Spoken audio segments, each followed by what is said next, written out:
Hey everyone, welcome to Coral Gables Congregational United Church of Christ in our beautiful and historic sanctuary. As you know, I'm Pastor Laurie, and as tradition has had it over these past, 7, 8, maybe even 9 months now that we have been living with this pandemic, I have tried to come to you at the beginning of each month to kind of explain what is happening or where we are headed. And it is no exception today that I come to you as we enter, believe it or not, the month of November.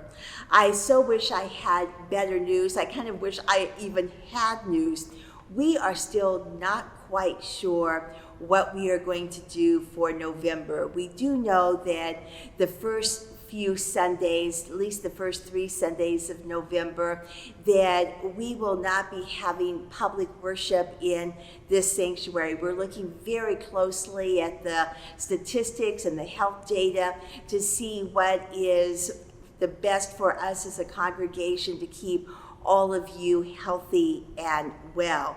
But I do have great news that on the 15th of November, we will gather for another drive-in worship. If you've not had a chance to join us for one of those, they really are a hoot. Such fun to be together and to be as close as our cars are to each other. So I do hope that you will come on that very special Sunday when we will also be receiving our pledges and our financial commitments for the next year.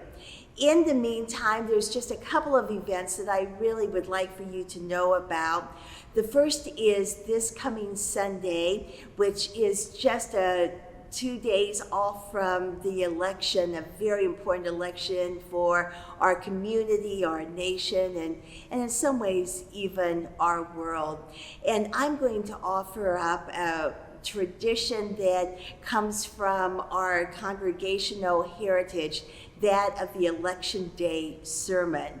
In the 1600s, in almost every little village or town in Puritan New England, there was a congregational church. And on Election Day, the congregational pastor would share some words about voting and about electing through your faith and discerning the will of God. So I am kind of recapturing that great tradition for our congregational heritage and offering up our Election Day sermon this Sunday. Also, for the next 3 Sundays, beginning at 9:00 a.m., I'm offering a special series called The Church, A New Now.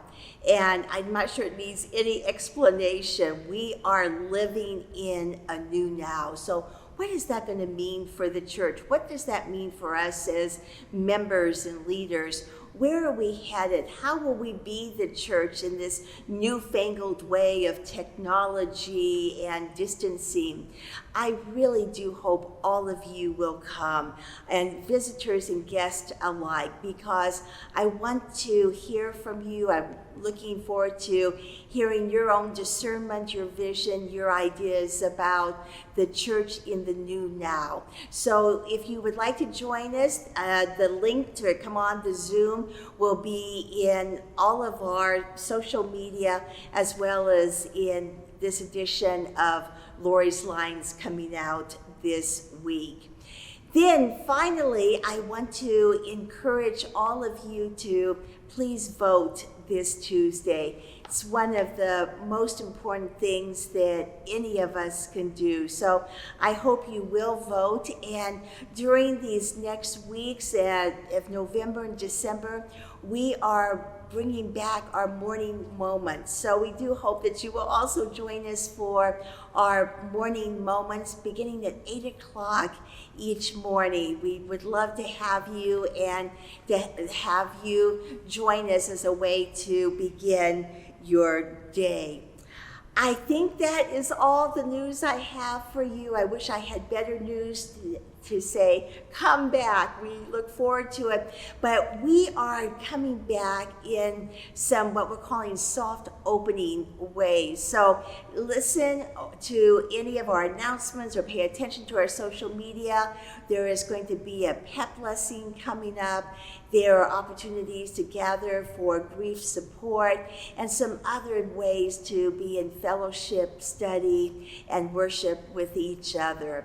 So until I see you again, I wish you all the very best, and I do hope you will join me this Sunday for the Church in the New Now, as well as our Election Day sermon. See you then. Bye-bye.